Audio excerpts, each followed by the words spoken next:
Hello everyone and welcome to our Circle Anne Salve Women. For today we are going to talk about my article entitled, Does Not a Masterpiece Need to be Molded? And so I want to start off with the story of our two youngest boys. And when you pick up your children from school or however it may be, that where you have shortly been away from them, it's funny how you already anticipate some type of story. And you're wanting to always make sure that they were happy in your absence, and you're actually grateful that they're happy in your absence. And yet when you see their countenance fallen, and as you're approaching, and you just already know, okay, this is going to be one of those moments where they're going to definitely ask me or give me that look as you're getting closer and closer, like, ask me how my day was. And of course, that's what you're going to do because you love on your children. And so you say, how was your day? And this one story that I will share with you from this article is where our youngest sons were playing floor square. I don't know what happened to Foursquare, but apparently now it's called floor square. And so one decided and really enlisted themselves, gave themselves the duty as the ref, while the other one was playing floor square with other classmates. And before you knew it, the ref, which is the brother, was basically suggesting that he had cheated, and others were chanting it as well. And so to me, it's interesting because after having 5 kids, and they're all different ranges of ages, I feel like I have really grown up as a parent. And then also always trying to remember what it was like being a child myself and having siblings. And so, you're trying to grow up in that perspective and trying to see it as a parent, and yet trying to understand the vantage point of your children. And you want to be fair, you want them to grow in a healthy way, not giving them whatever they want to hear, so your ears are open. And as Dr. Phil used to say in talk shows, what we argue about is not the actual reason we complain. You could be arguing, I think I recall, like, you see some clothes on the floor and you're upset, but that's not really what you're upset about. You're using that as a gateway to bring up something else you want to discuss. And so I took a note, then had a hunch that this was something so much more. But as I listened in, and finally, as we're walking to the car and we're in the car, I was able to listen in on what the alleged one who was cheating had actually done and or was truly thinking. And so it really came about that one son of mine stating, Mom, you don't know how brother's like at school. He's different from how he is at home. And I was anticipating some, that there was definitely going to be a statement following that would be fairly a fact of the matter of how he was feeling. And so he was saying he acts differently at school, or he tries too much. And I knew it had nothing to do with the academia, because if you get to know my kids, with the combination of my husband and my personality put together, it really essentially are our children just naturally wanting to always excel. And I'm grateful for that, and then they are highly competitive amongst each other and amongst their group of peers and so forth. And, to a certain extent where they're respectful, and they will hold back and really share their thoughts with me if they have not already expressed it to a heightened limit with others. And so in the car, as soon as he stated that, I sensed a silence from the other brother, the one who had appointed himself as the ref during their time outside of class. And so, again, having been a parent for quite some time, that silence told me that the other brother really took it in deep, and it hit a nerve. And without even looking, I could sense that this one hurt. And so from the side of my eye, I could see that the other brother was looking out the window and already getting teary-eyed. And, the silence coming from the one who had just spoken, the one who was alleged to be cheating, all of a sudden, I could sense that he knew he had gone too far. And so we just drove in silence all the way home. And it was one of those moments where you realize, I could be saying something right now, but I won't. And prior to that, going into the car, I reminded the one who was alleged cheating, like, brother only wants to help you all the time. There's never a time where your brother is trying to tell you something that you don't need to hear. Your brother's trying to obviously point something out that if he felt that you were doing, this is something that you perhaps could reflect upon and grow from and learn from. And so at that point, I already knew it was going to get further, was beyond more than that. And so what I was gathering there, and what I gathered from the article, is that this is about your brother wanting to be on your side. It doesn't matter if the world is against you. It is about, are you on my side? And so we could be at battle with the whole world. As long as you're on my side, then we're okay. And so this sense of betrayal is really what the alleged one who was cheating was really trying to state. And yet he hit a nerve that had something to do with what the other brother was supposedly have been doing with peers, is just trying too much to be somebody that they're not, or trying too much to be accepted by their peers, or trying to be different. And so in this article, does not a masterpiece need to be molded? It's important to reflect on those moments where it's a moment of growth, because you have to ask yourself, am I okay with who I am? I remember sharing again in the story that when Kobe Bryant had stated that he went to camp, I think he was 10 years old, basketball camp. And, I loved how he was very honest in saying, I sucked at it. But did he quit? Did he actually say to himself, you know what? Obviously, I'm not good at basketball. I'm just going to stop. I'll just try something else.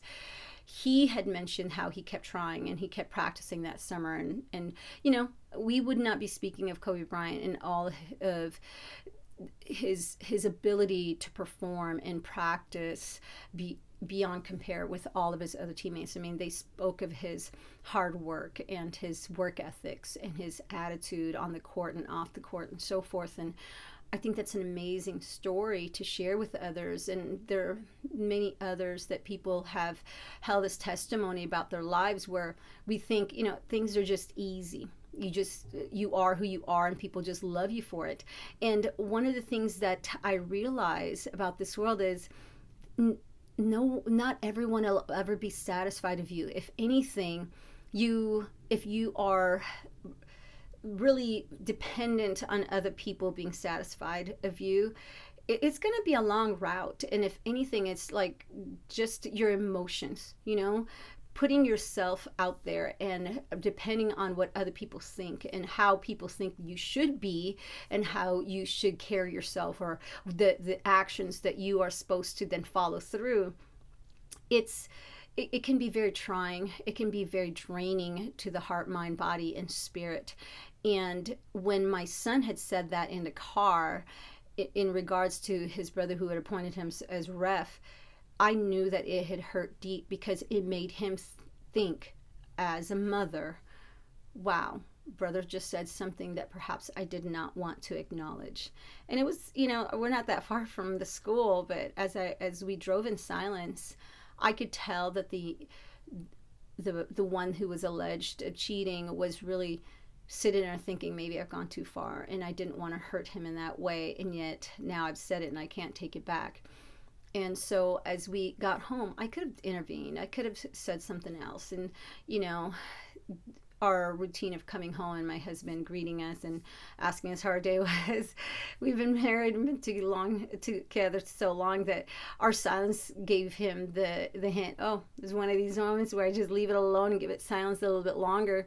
And so he too gave it silence, and I was very thankful that giving it some time. As I was downstairs, I think I was in the kitchen just washing some dishes or so, I heard the alleged cheater, the one who was alleged cheating at the floor square, walk over to brother's room, and there was a conversation, and I didn't hear anything that they had stated, but it gave me the comfort to know, okay, there has been some movement, there has been some attempt to just squash everything. And then when the appointed referee came down and was starting to hum to himself, all I could do was just give him a kiss on the forehead and told him I love him, because when you have children, as they get older, you never know. You're just thankful. It's like, okay, my gesture was not rejected, because as they get older, they're finding themselves and they're getting to know who they are. And I always say to others, when your children hurt, you're hurting 10 times as deep on the inside, but you don't let them show it, because for me as a mother, I am not one of those that go soft many, many times, 9.5 out of 10 perhaps. I always want to be that person of strength that they turn to, and I will give them my best my best truth. And it's difficult because sometimes the truth is not what they want to hear. And at that time in the car, I wasn't the one speaking of the truth. I didn't say anything. In hearing it, though, I knew that some truth had been spoken of what the brother had stated, and it really hurt. And so it was nice to really get a feel of everything coming together, and that the fact that it was being said, it made me happy to think, okay, now it's out in the air. And now he's able to really think about that. And if brother has taken notice of this, then perhaps there's something I need to think about. Am I really trying to please other people at the cost of loving and being loyal to my brother? Now, it's not to say that the other brother didn't allegedly cheat. I mean, when we're young, we play games, or so we want to win. Then typically, and there's some gray lines in there. I could see that happening. And so I was just trying to be the mediator and stay neutral that whole entire time. And the lesson there is really, each of us are uniquely packed chromosomes, and we want to make sure that who we are as a masterpiece does not mean that you start off that way. You don't come out perfect. I mean, this is not where you're walking out in a suit and a briefcase. Was that Phoebe talk in the movie? And so, you're walking out with a great plan of how to be for the rest of your life. You are really that tabula rasa, right? You are John Locke's statement of, you're like a blank piece of paper. And even though there's this makeshift of you in the future of who you should become, and all of the gifts, everything that you've been packed into to become, I realize that sometimes we are still trying to figure ourselves out as to how does this work for us and how do we get there.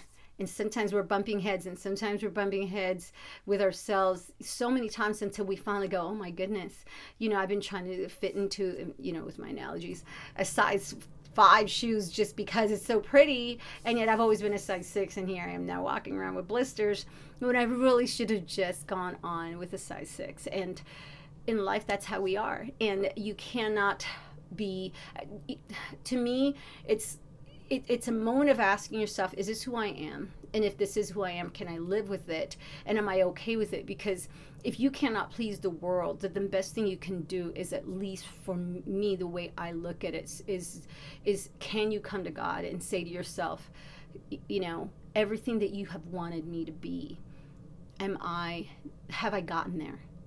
Can I check off the list? And if you were to call it off and say, did you do this? Did you do that? Did you do this? Have I done it? And can I say, yeah, you know what? I did that. And were you good at it? And I don't mean good as in like, did everyone exalt you? Did everyone scream your name? Did everyone look at you as like someone who, dominated the world? It is more of, have you really been a good person in the limelight of all things, where you didn't lose your good character, you didn't lose your true heart, where you inspiring other people instead of trying to use them as steps to get to where you needed to be? Did you get into I'm trying to think of, is it Lao Shu? I hope I remember his name correctly, and I did not put him in that article. It's one of the things that I used to quote in the past and give more or less words is, it's, that you have done well when those who are doing what you have taught them don't even realize that you taught them that. They think they did it on their own.